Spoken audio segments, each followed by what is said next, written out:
आपण पाहत आहात जीसस इंडिया टीव्ही, चॅनल जे देवाकडून आहे, चॅनल जे स्वार्थ गाजवतं, चॅनल जे लोकांचे जीवन परिवर्तन करतं। पाहत रहा, लाईक करा, शेअर करा आणि सबस्क्राईब करा।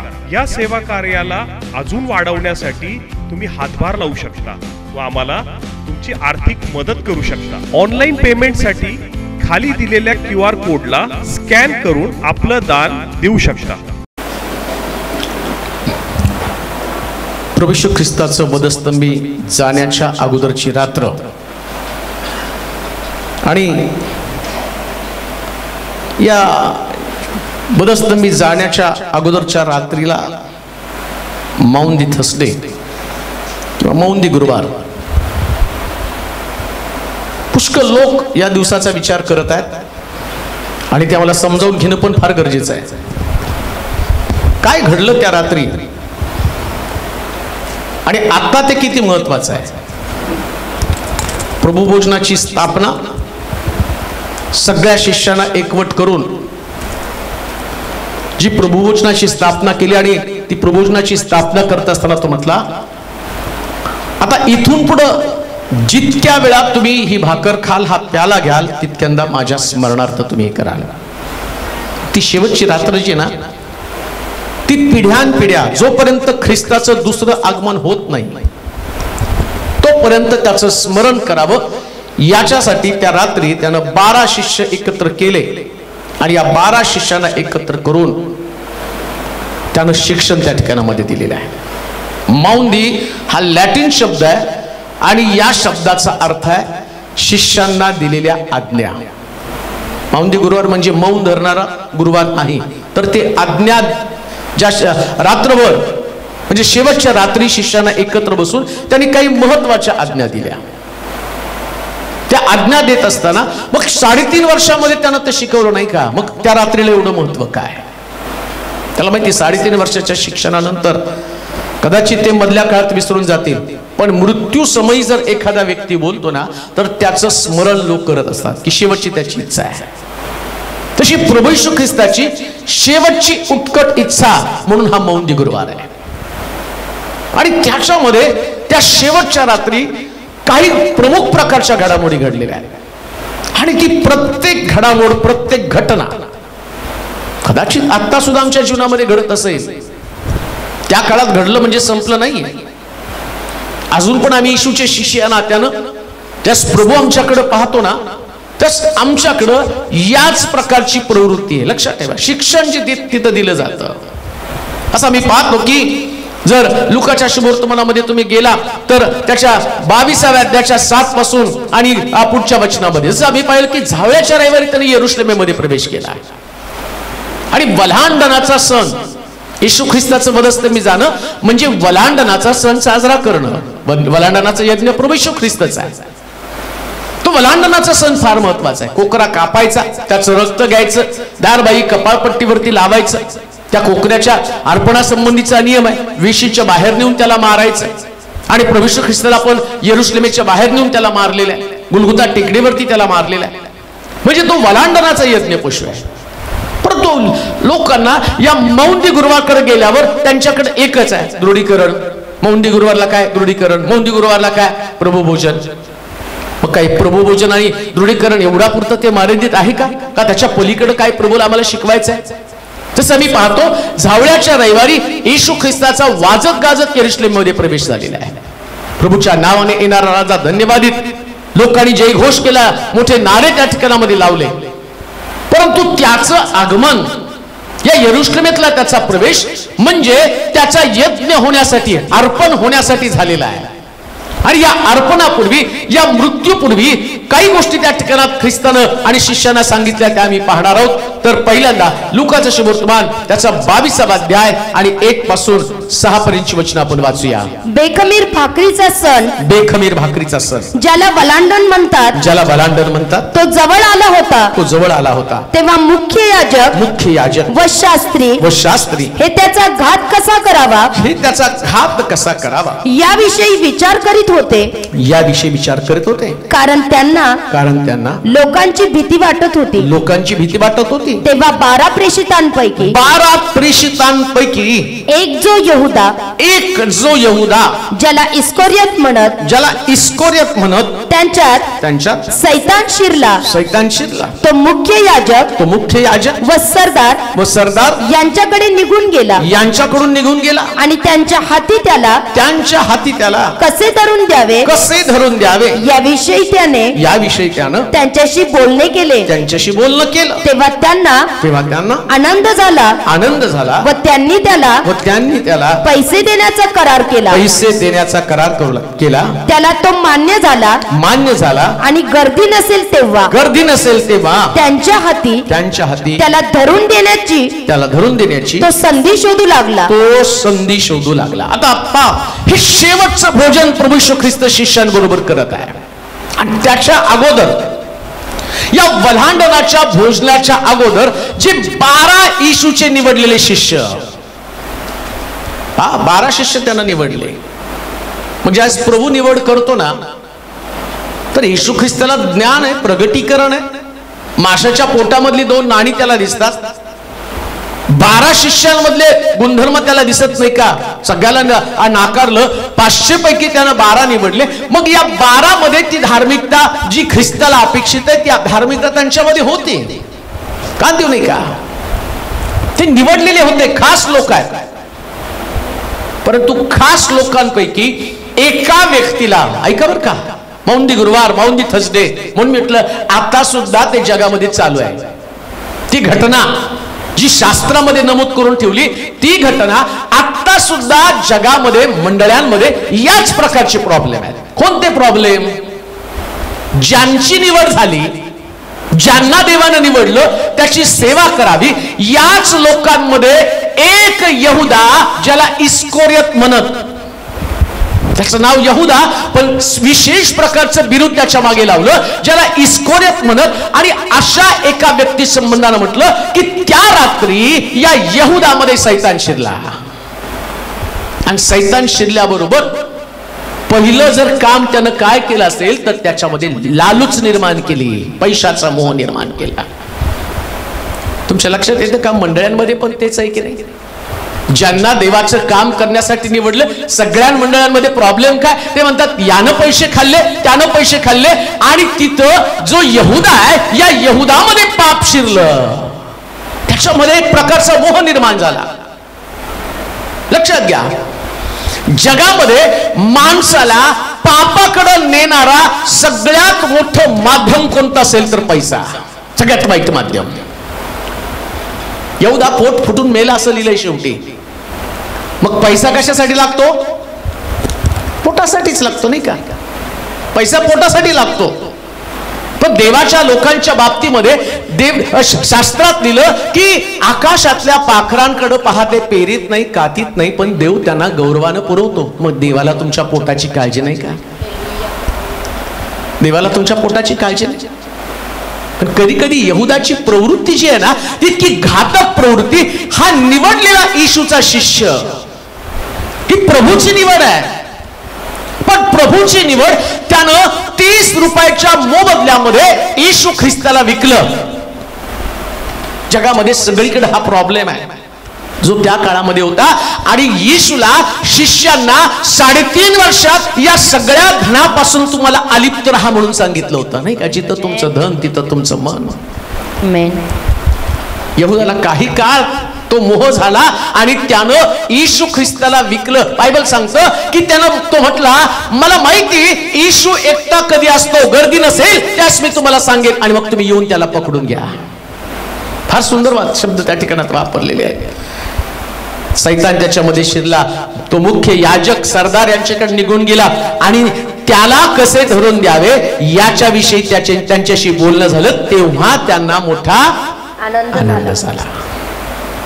किती भयानक आहे. धार्मिक लोक, जे बायबलचे अभ्यासक, शास्त्री आणि परुषी, याच लोकांनी ख्रिस्ताला धरून दिलं, बाकीच्या लोकांनी नाही दिलं. प्रियानो, सांभाळा. देवाचे लोक या नात्यानं आम्हाला प्रभूनं ज्या कामासाठी नेमलं तेच काम आम्हाला करायला पाहिजे. आम्ही फक्त देवाचे विश्वस्त आहेत, आम्ही देवाचे निवडले लोक आहेत. उद्देश काय आमचा? प्रभूची सेवा करावी, प्रभू बरोबर चालावं. आमेन. यहुदा प्रभू बरोबर चालण्याच्या ऐवजी त्यानं प्रभूची संगत सोबत सोडली. एक गोष्ट ध्यानात ठेवा, तो म्हणतो त्या गवताला मी शल्मोनापेक्षा, रानामध्ये गवताचं फुल आहे, जे गवत आहे ना, त्याला शल्मोनापेक्षा सुंदर वस्त्र मी दिली. का शल्मोनापेक्षा सुंदर वस्त्र दिली? ज्यांच्यासाठी ख्रिस्त मेला त्यांना त्याची किंमत नाही, पण त्या रानातल्या गवताला किंमत आहे. म्हणून एक गोष्ट ध्यानात ठेवा, धार्मिक लोकांचं अट्रॅक्शन कधीच पैसा असता कामा नये. आमेन. कधीच नाही प्रिया. हालेलुया. पैसा तुमचं कधीच आकर्षण असू देऊ नका, कधीच नाही. ज्यास तुमच्याकडे पैसा येतो त्यास तुमच्यातला ख्रिस्त मरतो. यहुदाकडे 30 रुपये आले आणि ख्रिस्त मेला. या पैशामुळे ख्रिस्ताचा घात झाला, या पैशामुळे ख्रिस्त धरून दिला गेला. तुमच्या जेवढ्या गरजा आहे तेवढ्या गरजा भागवणारा तुमचा देव. आमेन. तेवढ्या तुमच्या गरजा. हालेलुया. तुमचं पोट हा कधी देव बनता कामा नये. बायबल सांगतं पोट हा त्यांचा देव, लाज हे त्यांचं गौरव आणि नाश हा त्यांचा शेवट आहे. जर पोट आमचं दैवत असेल, यहुदाचं दैवत येशू नव्हता, यहुदाचं दैवत आणि त्याचा देव प्रभू येशू ख्रिस्त नव्हता, त्याचं दैवत आता पैसा बनला होता आणि तो पैशाच्या नादी लागला, पण त्या पैशाचा उपयोग त्याला झाला नाही. बायबल सांगतं नंतर त्यानं ते मंदिरात फेकून दिले पैसे. याजकानं, ज्या याजकाने त्याला पैसे दिले त्या याजकाने सुद्धा त्या पैशाला हात लावला नाही, कारण ते म्हटलं हा शापित पैसा आहे. त्यांना कळलं हा यानं ख्रिस्ताला धरून दिलं. तुमच्याही जीवनामध्ये असा प्रसंग कधी पण आला ना, म्हणून जक्कयाचं तारण होण्याचं कारण काय? जक्कय प्रभू येशू ख्रिस्ताला म्हणतो मी कुणाचं कुभांडानं घेतलं असेल चौपट परत करतो, अर्धद्रव्य गरीबाला देतो. त्याचं पैशावरती प्रेम नव्हतं, तो म्हटलं पैसा गेला तरी चालेल पण ख्रिस्त आला पाहिजे. काय शिकवतो प्रभू आम्हाला? या मौंद गुरुवारी या प्रभू येशू ख्रिस्ताचं वधस्तंभी जाण्याचं कारण कोण असेल तर पैसा. 30 रुपये हे त्याचं कारण आहे. 30 रुपये हे त्याचं कारण आहे. मला वाटतं मंडळीमध्ये लोकांना जर पैशाचं आकर्षण निघून गेलं, काल कोणीतरी मला सांगितलं एक बाळक, आणि मग त्याला लोकांनी रिटायर केलं, पण ते रिटायर होण्याचं सोडलं नाही. ते म्हटले का रिटायर होत नव्हते? 78 पेक्षा जास्त त्यांचं वय. तर त्यांनी सांगितलं जेवढे पाकिट आहेत त्या पाकिटाचा हिशोब ठेवत होते, परंतु जी चिल्लर आहे त्या चिल्लरचा हिशोब त्यांनी ठेवला नाही. आणि मग ती पुष्कळ प्रचंड रक्कम जमा झाली. मग त्या कमिटी मधले लोक आपापसात वाटून घेत होते. आणि मग काय झालं, त्या कमिटीने स्वतःची मोठी मोठी घरं बांधली, पुष्कळ प्रॉपर्टी केली. आणि मग त्याच्यानंतर त्या तिथं पाळकांचा वाद चालू झाला, तू नको पाळक, मी नको पाळक. या पैशानं पुन्हा एकदा यहुदाचा जन्म मंडळांमध्ये झाला आणि मंडळांचा नाश होऊ लागला. प्रियांनो, ही परिस्थिती आहे. हा मौंद गुरुवार लॅटिन शब्द ज्याच्या संबंधाने म्हटलं कमांडमेंट. कोणती कमांड, कोणती आज्ञा? या पैशापासून स्वतःला अलिप्त करा. त्या पैशाच्या मोहामध्ये कोणी अडकून पडू नका. कुणाचं कुमांडानं घेऊ नका, कोणाचं कुमांडानं घेऊ नका. किती मोहाचा प्रसंग आला तर लक्षात ठेवा, जी अर्धी भाकर प्रभू तुम्हाला देईल या भाकरीतली ताकद तुम्हाला समजत नाही. म्हणून एलिया ज्या स्त्रीच्या घरी गेला, ती म्हटली बाबा माझ्याकडे कोरभर भाकर आहे आणि ती भाकर खाणार, मी खाणार आणि मरून जाणार. परंतु बायबल सांगतं, तो म्हटला बाई ती भाकर मला आणून दे, तू नंतर तुझ्या मुलाला थाप आणि तू करून खा. आणि शास्त्र सांगतं या कोरभर भाकरीच्या द्वारे नीतीची भाकर, आणि याचा परिणाम 3.5 वर्षाचा तिचा दुष्काळ कधी संपला नाही. मौंद गुरुवारी त्या मौंद थर्सडेला झालं काय? काय त्या मौंद गुरुवारी झाली? यहुदानं येशू ख्रिस्ताला 30 रुपयाला धरून दिलं, 30 रुपयासाठी त्याला धरून दिलं. प्रियांनो, म्हणून काही झालं तरी तुमचं पहिला प्रेम कधीच पैसा असता कामा नये. कधीच नाही, कधीच नाही प्रियांनो, कधीच नाही. प्रामाणिक राहा स्वतःविषयी, देवाविषयी. यहुदाचं पोट फुटलं असं लिहिलं पवित्र शास्त्रामध्ये. यहुदा ते पैसे खाऊ शकला नाही. नीतीचं जीवन जगाल ना तर शेवटचा रुपया देखील तुम्ही खाणार आहात. 1 रुपयाचं तुमचं नुकसान होणार नाही, 1 रुपयाचं सुद्धा नुकसान होणार नाही. पण ज्यावेळेस तुमच्यामध्ये ही लालूच येईल, तिथं लिहिले, वाचा बरं ते वचन, यहुदा 3रं वचन. हा, तेव्हा 12 प्रेषितांपैकी एक जो यहुदा ज्याला इस्करियोत म्हणत त्याच्यात सैतान शिरला तो मुख्य याजक व सरदार यांच्याकडे निघून गेला आणि त्यांच्या हाती त्याला कसे धरून द्यावं याविषयी त्याने त्यांच्याशी बोलणं केलं तेव्हा त्यांना आनंद झाला व त्यांनी त्याला पैसे देण्याचा करार केला पैसे देण्याचा ज्या शैतान त्याच्यामध्ये शिरला त्याच्यामध्ये व्यवहार जागा झाला. म्हणून देवाच्या लोकांनी व्यवहारी असता कामा नये. हालेलुया. देवानं जगावर एवढी प्रीती केली, आपला एकुलता एक पुत्र. हे देवाच्या लोकांचं वैशिष्ट्य आहे. ते देणारे लोक आहेत. आमेन. ते देणारे लोक आहेत, ते कधी घेणारे लोक नाहीत. यहुदा येशूचा शिष्य आहे आणि त्यानं पाहिलं सुद्धा प्रभू सगळं देत होता मुद्दामून डोंगरावरती, आणि ते 3 दिवस लोक भुकेले राहिलेले. मग येशू त्या शिष्यांना म्हटलं नाही का, अरे तुमच्याकडच्या भाकरी यांना द्या, पण हे कधी शिकलेच नाही. तो त्या छोट्या मुलांनी आणि शिकवलं त्यांना. त्याने ते 5 भाकरी 2 मासे आणले आणि येशूने तेवढ्या लोकांना तृप्त केलं. 5000 लोकांना तृप्त केलं. त्या शिष्यांचे डोळे उघडले. मग दुसऱ्यांदा 4000चा जमाव जमला होता. त्या शिष्यांनी 7 भाकरी आणि काही मासे घेऊन आले, कारण त्यांना कळलं देणं फार गरजेचं आहे. पण यहुदा त्यांच्या बरोबर राहून सुद्धा शास्त्रात लिहिलं, जर तुम्ही बायबल वाचलं तर तुम्हाला कळेल, तो नेहमी त्या डबीतले पैसे चोरत होता आणि तो स्वतःजवळ ठेवत होता. त्याची प्रवृत्ती त्याचा स्वभाव बदललाच नाही. आणि तरी सुद्धा येशूने त्याला शिक्षा केली नाही. मौंज गुरुवारच्या दिवशी एक विशेष प्रकारची गोष्ट मी तुम्हाला सांगतो. एवढं सगळं प्रभूला माहिती असताना सुद्धा, नीट ऐका बरं का, एवढं सगळं प्रभूला माहिती होतं. त्याला माहिती होतं हा डबीतले पैसे चोरतो.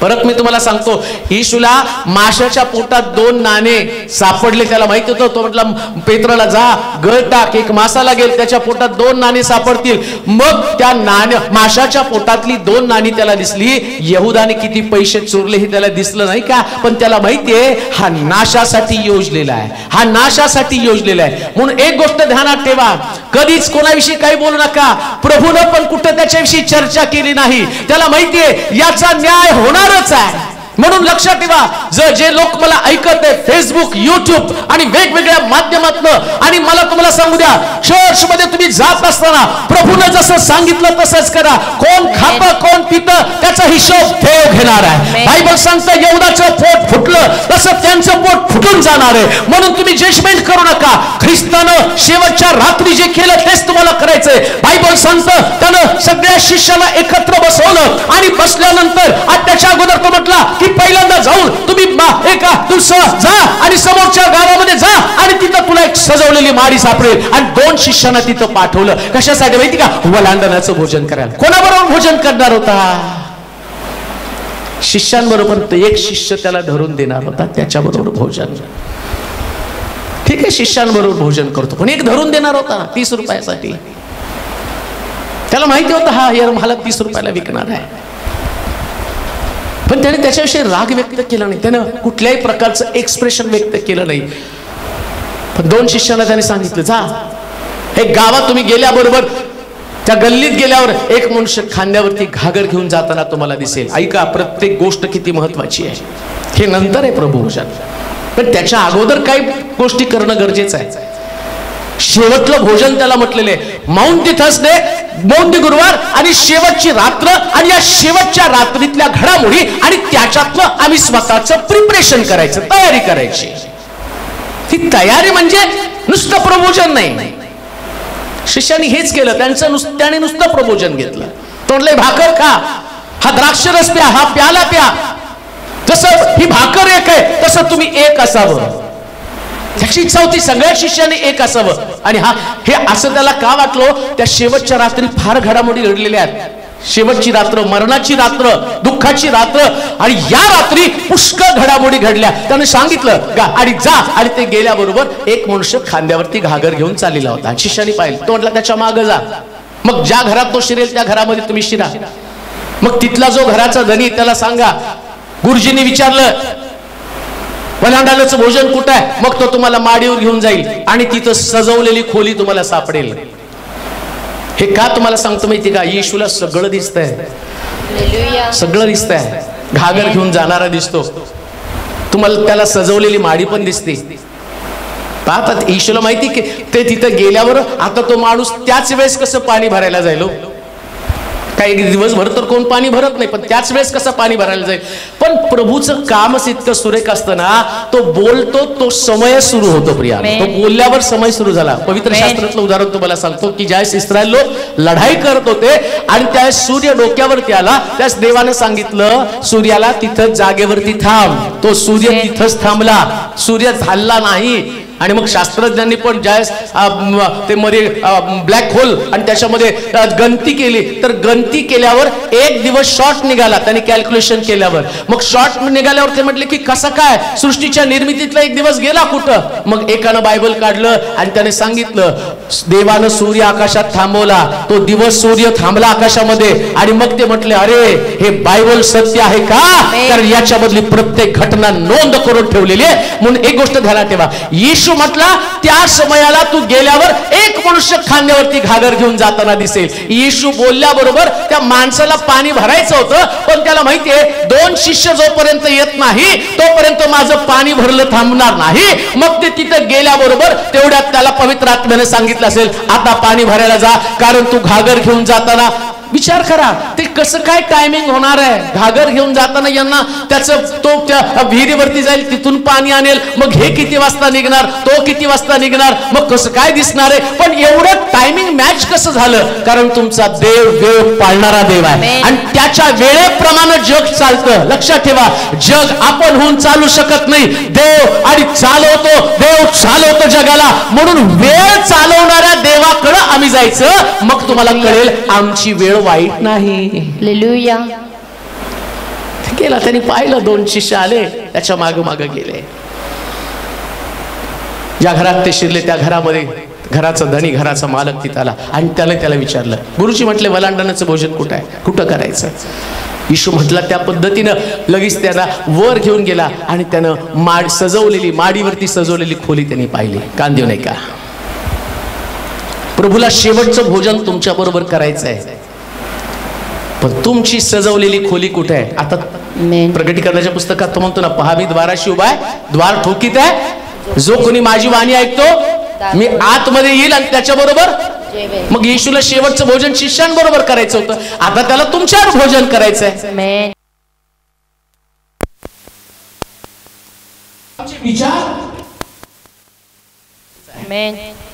जोपर्यंत त्याच्यामध्ये सजवणं होत नाही ना, डेकोरेशन होत नाही, जोपर्यंत या खोलीला आणि चांगली रूपरेषा दिली जात नाही. तुझं शरीर हे जिवंत देवाचं मंदिर आहे, त्या देवाचा आत्मा वास करतो हे तुला ठाऊक नाही का. अहो या खोलीमध्ये तर देव राहतो, प्रभू राहतो, त्याला भोजन करायचंय. मग याच्यातला राग काढला पाहिजे, याच्यातला द्वेष काढला पाहिजे. आणि खोली सजवायची कशी सजवणार खोली. मग पवित्र शास्त्र सांगतं तुमच्या खोलीला सजवण्यासाठी तुम्हाला गाईडलाईन कोणीतरी देणार आहे. कोण गाईडलाईन देणार आहे. पवित्र आत्मा, आत्म्याच्या द्वारे निष्पन्न होणारं फळ. गलतीकराच्या पत्रात सांगितल्याप्रमाणे शांती, प्रीती, आनंद, सहनशीलता, ममता, चांगुलपणा, इंद्रिय दमन, या सगळ्या असणाऱ्या गोष्टी, हे एक एक फळ ज्यास तुमच्या बरोबर येशूला जेवायचंय. हो घरामध्ये जेवायला जर मला तुम्ही बोलवलं ना, तर तुम्ही तुमचं घर एकदम स्वच्छ टापटीप करून, भांडत नाही बसत तिथं सगळं. तुम्हाला बोलवल्यावर मग तुम्ही काय करणार, सीडी देवाची आणणार, कारण पाळक साहेब आले म्हणजे त्यांना कळलं पाहिजे आमच्या घरामध्ये पिक्चरचे नाही देवाचीच गाणी लावतो, नाही का. पाळक गेल्यावर मग टीव्ही सिरियल, मग सिनेमा. पण घाण झालं तुमचं घर. 24 तास प्रभू तुमच्याकडे आहे हे लक्षात ठेवा. 24 आवर्स प्रभू तुमच्या बरोबर आहे. म्हणून तर म्हटलं आत्म्याच्या द्वारे निष्पन्न होणार फळ, संयम, कंट्रोल. ती खोली सजवायला पाहिजे, काढून टाकलं पाहिजे द्वेष, मत्सर, राग, व्यसन, खाणे, सगळ्या गोष्टी ज्या प्रभूला पसंत नाही त्या काढून टाकल्या पाहिजे. वासना काढून टाकली पाहिजे, अशुद्धपण, देहाची लालसा. आणि त्याच्यामध्ये काय केलं पाहिजे, डेकोरेशन कसलं असणार आहे, शांती आहे, प्रीती आहे, आनंद आहे, सहनशीलता आहे, ममता आहे, चांगुलपण आहे, रुसणं फुगणं नाही त्याच्यामध्ये, द्वेष भावना नाही, स्पर्धा नाही, ईर्ष्या नाही. फार सुंदर आहे बरं काय. येशूच्या शिष्यांमध्ये सगळ्यात मोठा प्रॉब्लेम काय होता का, 3.5 वर्षामध्ये त्यांनी सांगितलं आता काही वेळानंतर मनुष्याचा पुत्र पापी लोकांच्या हाती धरून दिला जाणार आहे. मी जास्ती वाचत होतो ना, वाचता वाचता मला वाटतं त्याच्याकडे आपण जाऊया. लुकाचं शुभवर्तमान आणि त्याचा 22वा अध्याय आणि त्याची 24 पासून काही वचनं पहा. शेवटच्या रात्री काय घडलं ते वाचूया. का डेकोरेशन करणं गरजेचं आहे, खोली सजवणं का गरजेचं आहे, वाचा. आणखी आपणामध्ये कोण मोठा मानला जात आहे, कोण मोठा मानला जात आहे याविषयीही त्यांच्यामध्ये वाद झाला. कुणामुळे वाद झाला? शिष्यांना. आणि 14व्या वचनामध्ये टायटल काय वरती? शेवटले भोजन. काय हो? शेवटले म्हणजे शेवटलं भोजन म्हणजे कोणतं भोजन? प्रभू भोजन. आणि प्रभू भोजन चालू आहे. प्रभोजन झालं, भाकर दिली, द्राक्षरस दिला आणि इकडं शिष्यांमध्ये भांडण कशासाठी आहे? आपणामध्ये कोण मोठा मानला जात आहे. काय प्रॉब्लेम आहे शिष्यांचा? शेवटची रात्र आणि या शेवटच्या रात्री शिष्यांमध्ये कोणता प्रॉब्लेम आहे तर त्यांच्यामध्ये मोठेपणासाठी भांडण आहे. कोण मोठं, कोण पुढारी, कोणाला मानाची जागा, कोण आणि कोणाला जास्त विचारलं जावं, कोण आणि त्यांच्या या शिष्यांमध्ये मोठेपणासाठी भांडण आहे. आज काय जगामध्ये चाललंय, मंडळांमध्ये आज काय आहे? पण तो म्हटलं शेवटची रात्र, त्याच म्हटलं शिक्षण घेणं गरजेचं आहे. का घेणं गरजेचं आहे? त्या रात्री सुद्धा तेच आहे. आता ख्रिस्त वधस्तंभी दिला जाणार आहे. 3.5 वर्ष त्यांना शिक्षण दिलं. अजूनही लोक वर्षानुवर्ष देवाचं वचन ऐकत आहेत, पण त्यांच्यामध्ये मोठेपणासाठी भांडण आहे. पण लक्षात ठेवा, येशूने फार सुंदर म्हटलं की वाचा बरं, तो काय सांगतो शिष्यांना. आणखी आपणामध्ये कोण मोठा मानला जात आहे, याविषयी सुद्धा त्यांच्यामध्ये वाद झाला. तेव्हा त्याने त्याला म्हटलं परराष्ट्रीयांचे राजे त्यांच्यावर प्रभुत्व करीतात. अहो, येशूला त्यांना आठवण करून द्यावी लागली. अरे हे बाहेरच्या जगामध्ये चालतं, शिष्यांमध्ये ते कधी असता कामा नये. आमेन. शिष्यांमध्ये ते कधीच असता कामा नये. तुमच्या कशाला ईर्ष्या, कशाला तुमच्यामध्ये स्पर्धा. म्हणून ही आदली रात्र ही शिक्षणाची रात्र आहे आणि ते शिष्यांना शिक्षण देतो, बाकी जगातल्या लोकांना नाही, परराष्ट्रीय लोकांना नाही. 12 शिष्याला एकत्र करून तो सांगत आहे, हे मेज तुमच्या समोर ठेवलेला आहे, ही भाकर तुमच्यासाठी, हे शरीर आणि हा प्याला तुमच्यासाठी. आणि तो म्हणतो जशी भाकर एक आहे, एका भाकरीतनं मी सगळ्याला दिलं, तसं तो म्हणतो तुम्ही एक असायला पाहिजे. पण शिष्यांमध्ये त्या रात्री वाद चालू होते. किती भयानक गोष्ट नाही का?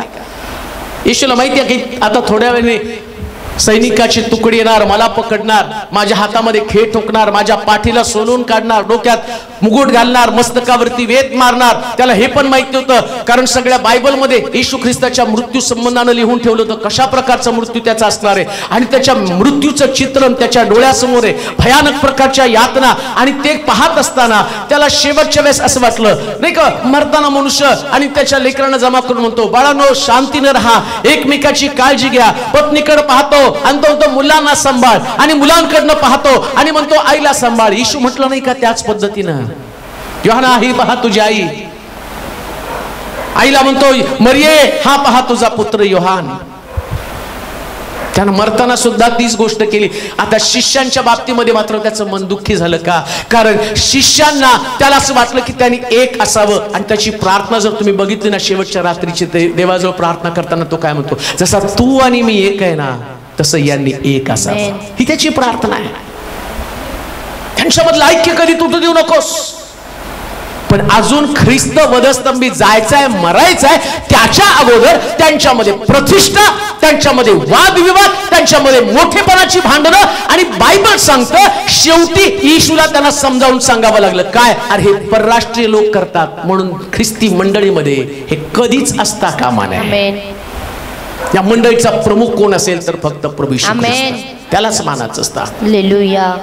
त्यालाच फक्त मानाचं असतं. काय म्हटलं येशू पुढे वाचा. तेव्हा त्याने त्यांना म्हटले, त्याला फार सुंदर वाचा, तो काय म्हटला त्यांना, परराष्ट्रीयांचे राजे त्यांच्यावर प्रभुत्व करीतात, आणि जे त्यांच्यावर अधिकार गाजवतात त्यांना ते परोपकारी असे म्हणतात. परंतु तुम्ही तसे नसावे. म्हणजे कसं? अधिकार गाजवणार, हालेलुया. अधिकार गाजवणार नसावं मग कसं असावं? अधिकार गाजवलं. राजे जर त्या ठिकाणामध्ये अधिकार गाजवत आहे. पहा आता एक छोटस उदाहरण तुम्हाला सांगतो. आता पेट्रोल किती हो आपलं? 125 रुपये लिटर आहे की नाही? 125 रुपये लिटर पेट्रोल आहे. पेट्रोल ज्यावेळेस सरकार आलं त्यावेळेस होतं 70 रुपये. आता किती झालं? 125. एकदम एवढं वाढलेलं आहे. मग वाढवणारा कोण व्यक्ती? जो अधिकारी आहे, देशाचे पंतप्रधान. त्यानंतर आम्ही पाहतो की ज्यांच्याकडे अर्थ खातं आहे त्यांनी नियोजन करून तेवढं पेट्रोल वाढवलं. मग आता 125 रुपये पेट्रोल वाढलं. लोक खूप त्रासून गेले. महागाईत बजेट कोलमडलं. सगळं काही झालं आणि तेवढ्यामध्ये 125 रुपये 130 रुपये 135 रुपये झालं आणि त्याच्यानंतर 5 रुपये कमी केलं. लोक खुश. पण आधी होतं केवढ्याला? मग लोकांना काय वाटतं? राजाने आमच्यावरती. पण राजा तर जुलमी आहे. कारण तुमची कपॅसिटी तेवढी नाही, त्यांनी वाढवून ठेवलं आणि तशाच पद्धतीचा अधिकार गाजवत आहे आणि तो त्याच्यासारखं तुम्ही झालेला आहात. त्याच्यासारखं तुम्ही झालेला आहात. मग तो काय म्हटलं माहिती का? तर तुम्ही त्यांच्यासारखं नसावं. मग कसं असावं? कसं असावं? वाचा बरं. कसं असावं? परंतु तुम्ही तसे नसावे. तसे नसावं. तर तुम्हामध्ये जो मोठा तो धाकट्यासारखा. मोठा आहे त्यानं कसं असावं? धाकट्यासारखा. मोठा आहे त्यानं कसं असावं? धाकट्यासारखा. म्हणजे धाकट्याला सगळ्या गोष्टी नंतर, मोठ्याला सगळ्या गोष्टी. मोठ्यामध्ये पहिला भाग त्यालाच, जास्तीचा भाग त्याला. वाटणीत पण नाही का धाकट्याला म्हणतात तू लहान आहे, तो मोठा आहे, तो मोठा आहे. तो असंच राहायला पाहिजे. लक्षात ठेवा, मंडळीमध्ये, चर्चमध्ये, शिष्यांमध्ये ते वैशिष्ट्य आलं पाहिजे. कोणतं? मी मोठा आहे पण मी धाकटा आहे. मी सगळ्यात लहान आहे. ही गोष्ट शिष्यांना त्या दिवशी येशूने समजावून सांगितली. मरताना सुद्धा आता अंतिम समय आला, विदाईचा समय आला, आता वधस्तंभी जाण्याचा समय आला. पण जाता जाता यांच्या वादामुळे त्यांना शिक्षण द्यावं लागलं. अरे जो मोठा आहे ना त्याने नेहमीच लहान राहायला पाहिजे. मोठं बनण्याचा प्रयत्न कधी करू नका. स्वतःविषयी रिस्पेक्ट, स्वतःविषयीचा आदर हे कधीच त्याच्यामध्ये शोधू नका. जीवन कसं असलं पाहिजे? मी घटला जो दे माझा प्रभू उंच केला जावा. हे तुमचं शिक्षण असलं पाहिजे. आम्ही घटलत गेलं पाहिजे. आमचा ऱ्हास व्हायला पाहिजे. जसा ख्रिस्त आणि वधस्तंभावर देताना त्यानं स्वतःचं सगळं शरीर देऊन टाकलं. सगळा अधिकार त्यानं तुम्हाला देऊन टाकला. तुम्हाला माहिती का? येशू ख्रिस्त कबरेत 3 दिवस राहिला आणि तिसऱ्या दिवशी तो पुन्हा उठला आणि जाताना तो म्हटला अधिकाराच्या चाव्या मी तुमच्या हातामध्ये देऊन. म्हणजे अधिकार पण त्याने आम्हाला दिला. शेवटी जाताना काहीच ठेवलं नाही आपल्याकडं. हालेलुया. तर आता जे काही तुम्ही बांधाल ते बांधलं जाईल, जे मोकळं कराल ते मोकळं केलं जाईल. त्यांनी अधिकार पण आमच्या हातामध्ये देऊन टाकलेला आहे. सगळं काही त्याने आपल्या हातात दिलेलं आहे. आज ख्रिस्ती व्यक्तीला, विश्वासणाऱ्या व्यक्तीला याची गरज आहे. शिष्यांमध्ये ती क्वालिटी निर्माण व्हावी. या मौंदी गुरुवारला मौंदी थर्सडे म्हणण्याचं कारण काय? त्यांनी कमांडमेंट दिली, आज्ञा दिली. कोणती आज्ञा? मोठा आहे त्यानं धाकट्यासारखं बनावं. व जो पुढारी तो सेवा करणाऱ्यासारखा असावा. पुढारी कशासारखा असावा? सेवा करणाऱ्यासारखा असावा. सेवा करणाऱ्यासारखा असावा. मोठा कोण? आता येशू विचारतो बघ, मोठा कोण?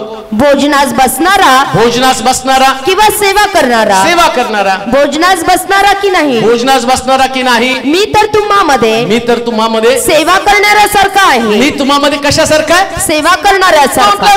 जे खुर्चीवरची बसतात ना, मी त्यांच्यासारखा नाही. मग कोणासारखा? मग शिष्यांचे. मग भोजन करण्याच्या अगोदर हे सगळं प्रॅक्टिकल त्यानं दिला, डेमो. मला वाटतं त्याच्या आधी ते वचन वाचा म्हणजे तुम्हाला कळेल. हे वाचलं आपण. ते किती वचन आहे? 24. जरा 14 वचन वाचा बरं. नंतर वेळ आली तेव्हा तो जेवावयास बसला व त्याच्या बरोबर प्रेषितही बसले. तेव्हा तो त्यांना म्हणाला मी दुःख भोगण्यापूर्वी हे वलांडनाचे भोजन, शेवटचं वलांडनाचं भोजन तुम्हा बरोबर करावे. ही माझी फार उत्कट इच्छा होती. कारण मी तुम्हाला सांगतो की देवाच्या राज्यात हे पूर्ण होईपर्यंत मी हे भोजन पुन्हा करणार नाही. आता जर तुम्ही अजून दुसऱ्या ठिकाणात वाचलं तर तुम्हाला कळेल. या शिष्यांना त्यानं वलांडनाच्या भोजनाला बसवलं आणि बिफोर दॅट त्याच्या अगोदर काय केलं? त्यानं का या 12 शिष्यांना तिथं बसवलं आणि बसवल्यावरती तो स्वतः एक भांड आणलं आणि कमरेवरती रुमाल लावला आणि त्यानं काय केलं तर सगळ्या शिष्यांचे पाय धुवायला सुरुवात केली. मग हे सगळं बघून सुद्धा त्यांच्यामध्ये भांडण कशासाठी आहे? म्हणजे किती रगील ते शिष्य होते. एवढं बघून एवढं सगळं पाहून तो म्हणतो मी गुरु असून सुद्धा तुमचे पाय धुतले. कशासाठी? तर तुम्ही हेच केलं पाहिजे. ही कमांडमेंट आहे. हा मौंद्य गुरुवार आहे. मौंद्य गुरुवार म्हणजे दृढीकरण नाही. मौंद्य गुरुवार म्हणजे नुसतं प्रभुभोजन नाही. मौंद्य गुरुवारी प्रभूची सगळ्यात मोठी आज्ञा कोणती तर तुम्ही नम्र व्हावं. जसा मी नम्र झालो तसं तुम्ही नम्र व्हायला पाहिजे. नम्र होणं गरजेचं आहे. प्रभुभोजन देण्याच्या अगोदर कान देऊ नये का? प्रभुभोजन देण्याच्या अगोदर त्यानं सगळ्या शिष्यांचे पाय धुतले. पेत्राला वाईट वाटलं. सगळे शिष्य पाय धुवून घेतात आणि पाय धुताना यहुदाचा असं लिहिलंय त्यानं यहुदाचे सुद्धा पाय धुतले. यहुदाचे सुद्धा. या यहुदाचे सुद्धा हा जो शब्द आहे ना हे कमांडमेंट आहे. ही एक आज्ञा आहे. कोणती आज्ञा? तुमच्यावरती प्रेम करणाऱ्या लोकांसमोर नम्र तर व्हाच व्हा पण जे तुम्हाला धरून देणार आहेत त्यांच्या समोर सुद्धा नम्र व्हा. त्यांच्या समोर पण तुम्हाला नम्र व्हायला पाहिजे. पेत्र उराशी बसणारा, प्रेम करणारा, येशूच्या जवळ राहणारा, प्रभूला कधी न सोडणारा.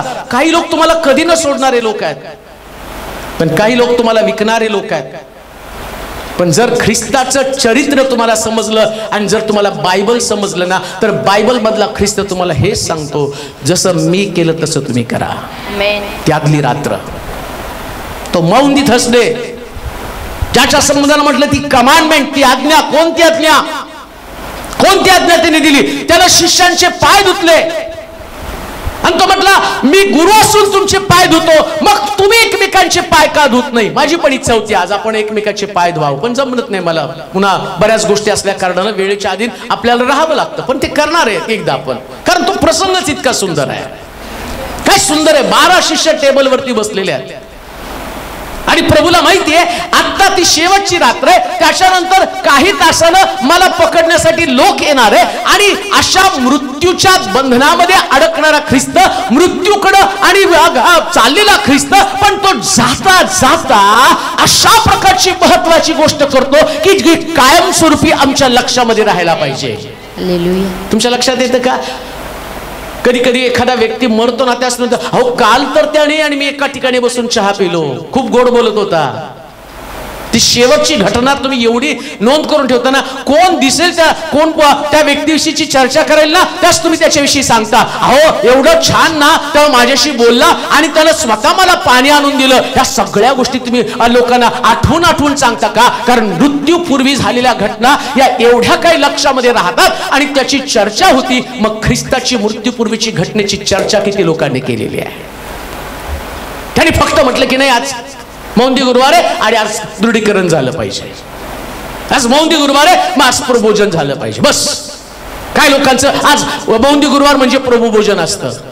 मौंदी गुरुवार म्हणजे काय? तिथं जायचं आणि तो जो पवित्र सप्ताह आहे त्या सप्ताहातला एक दिवस म्हणजे मौंदी गुरुवार. मला तर पूर्ण मी मागच बोललो होतो एक सप्ताहच आपल्याला प्रत्येक घटना टप्प्याटप्प्यानं काय घडली ते सगळं आपल्याला शिकायला पाहिजे. पण कधी जर प्रभू आलं मला जर कुठं जाता नाही आलं तर नक्कीच आपण ते करणार आहोत. आठवडाभर तसं बघितलं तर महिना सुद्धा पुरणार नाही की सगळं आपण ते शिकत एक दिवसाची आठवण करून मग तुम्हाला खरा ख्रिस्त समजणार आहे. मग तुम्ही प्रॅक्टिकली येशूचे अनुयायी तुम्ही बनाल. परंतु आदल्या रात्री जे घडलं ना त्यानं शिष्यांचे पाय धुतले आणि त्यानं दाखवून दिलं. अशी नम्रता असली पाहिजे.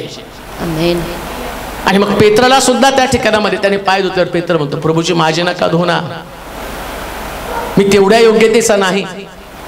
एक गोष्ट ध्यानात ठेवा, शिष्य याला त्यानं पेत्रासारखं कन्फेशन दिलं पाहिजे. मी तेवढ्या योग्यतेचा. एका शिष्याने बोललं नाही बरं का. आदली रात्र खूप महत्वाची आहे. आदली रात्र एवढी इम्पॉर्टंट एवढी महत्वाची आहे ना.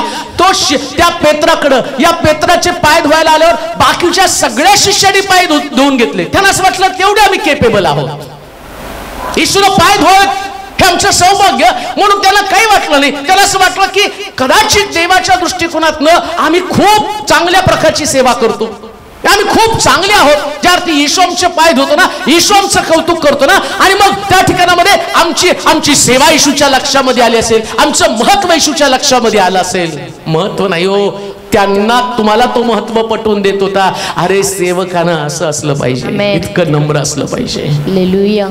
पेत्रला ते कळालं. पेत्र म्हणतो, प्रभूजी माझे पाय धुवू नका, मी तेवढ्या योग्यतेचा नाही. पण त्याच्यात पण येशूने त्याला शिक्षण दिलं. अरे तसं नाही, जर मी तुझे पाय धुतले नाही तर तुला देवाच्या राज्यामध्ये प्रवेश नाही, वाटा नाही. दोन गोष्टी शिकायच्या. नम्र झाल्याशिवाय कोणी देवाच्या राज्यात जाऊ शकत नाही बरं का. सगळ्यात मोठा अडखण आहे अहंकार, मीपणा. तो मीपणा जोपर्यंत जात नाही तोपर्यंत आम्ही देवाच्या राज्यात प्रवेश करू शकत नाही. मग किती तुम्ही धार्मिक असा, किती तुम्ही नीतिमान असा. नीतिमत्व म्हणजे नुसती प्रार्थना नाही, नीतिमत्व म्हणजे प्रीचिंग नाही. नीतिमत्व हा तुमचा स्वभाव, तुमची नम्रता हे तुमचं नीतिमत्व आहे. नम्रता म्हणजे नीतिमत्व. एकमेकांसमोर नम्रच व्हायला पाहिजे. म्हणून तोडला अधिकार गाजवणारे परराष्ट्रीय. येशूने हे प्रॅक्टिकल दिलं तरी सुद्धा त्यांना परत सांगावं लागलं. आधी याने पाय धुतले तरी सुद्धा शिष्यांमध्ये, म्हणजे इकडं पाय धुतले, प्रभुभोजन घेतलं आणि तिकडं भांडायला लागले. जगात असंच नाही का मंडळांमध्ये? आता काय असं प्रभुभोजन, अशी वादविवाद, अशी भांडणं, एकमेकाच्या अंगावर धावून जाणं, कोणी दगड मारतं, कोणी कुणाला तलवारी काढतात. काय इतकी भयानक परिस्थिती. मग ख्रिस्त आणि मौंदी गुरुवार तर आम्ही विचार करतो, मौंदी गुरुवारी काय झालं? मग मौंदी गुरुवारी पांढरे कपडे घालून गेलं पाहिजे. मौंदी गुरुवारी काय प्रभुजन घेतलं पाहिजे. ते नाही हो. कमांडमेंट बघा, आज्ञा बघा, काय आज्ञा आहे. आणि प्रभूची आज्ञा काय? एकमेकाचे पाय धुवा. मी तुमचे धुतले, तुम्ही एकमेकाचे धुवा. पाय धुणं म्हणजे माहिती का, सगळ्यात खालची जागा, पायाजवळची जागा, सगळ्यात खालची जागा. आणि ती पायाची जागा, तिथं जाऊन बसणं आणि दाखवणं की तुम्ही माझ्यापेक्षा श्रेष्ठ आहात, हे प्रभूनं आमच्यासाठी करून दाखवलं. आणि आम्ही पाहतो की त्यांच्यामध्ये सगळी भांडणं त्या ठिकाणामध्ये झालेली आहेत. आता हे सगळं चालत असताना मोठेपणासाठी त्यांच्यामध्ये वाद. पण 28 ते 30 वचनामध्ये काय म्हणतो वाचा तो. माझ्या परीक्षांमध्ये माझ्या बरोबर टिकून राहिलेले, माझ्या बरोबर टिकून राहिलेले तुम्हीच आहात, तुम्हीच आहात, जसे माझ्या पित्याने. पाहता येशूचा स्वभाव, येशूचं व्यक्तिमत्व, आणि त्याला शिष्यांची किती काळजी. आता त्याला माहितीये मी यांना खूप रागावलो ना, माझी 3.5 वर्षाची मेहनत वाया जाणार आहे. त्यांच्यात भांडणं आहेत. माझ्यासारखं असतं तर नक्की त्यांना इतकं रागवलं असतं ना की आता रे मरायला लागलो मी, नाही काय म्हणतो, मरायला लागलो तरी तुम्ही ऐकायला तयार नाही, तुमच्यामध्ये बदल व्हायला तयार नाही. आता मी मरणार आहे, पण तुमच्यामध्ये ते वाद चालू आहे. पण येशू मरता मरता त्यांना एका गोष्टीची आठवण करून देतो, तुम्ही जरी असे असले ना तर माझ्या परीक्षेमध्ये तुम्ही माझ्या संगती राहिले. माझ्या परीक्षेमध्ये तुम्ही माझ्या संगती राहिले. म्हणजे येशू त्यानं स्वतःवरती बिलकुल फोकस केला नाही, सगळा फोकस शिष्यांवरती केलेला आहे. मरताना सुद्धा त्याचं लक्ष शिष्यांकडे लागलेलं आहे. लक्षात घ्या, हे आत्मिक जीवन असंच असतं. स्वतःवरती नाही फोकस करायचं. मला काय वाटतं, मी किती दुःख भोगतो, माझ्यामध्ये किती त्रास आहे, मी किती अडचणीचा सामना करतो. ख्रिस्ताला आता थोड्या वेळ पुष्कळ दुःख होणार आहे, पण त्यानं त्याच्या दुःखांकडे नाही पाहिलं. त्याला काय वाटत होतं, यांनी माघारी जाऊ नये. आणि त्याला पेत्रा संबंधानं ते कळालं होतं. वाचता का पेत्रा संबंधानं त्या पुढच्या वचनामध्ये 31 ते 38 पर्यंतच्या वचनामध्ये, शिमोना शिमोना शिमोना शिमोना पहा तुम्हास गव्हासारखे चाळावे, तुला गव्हासारखे, तुम्हास शिमोना शिमोना पहा तुम्हास गव्हासारखे चाळावे, गव्हासारखे चाळावे म्हणून सैतानानं मागणी केली. परंतु तुझा विश्वास ढळू नये म्हणून, ढळू नये म्हणून तुझ्यासाठी मी विनंती केली आहे. आता 2 शब्द तिथं वापरले. पहिला शब्द काय हो, शिमोना शिमोना शिमोना पहा तुम्हास कुणाला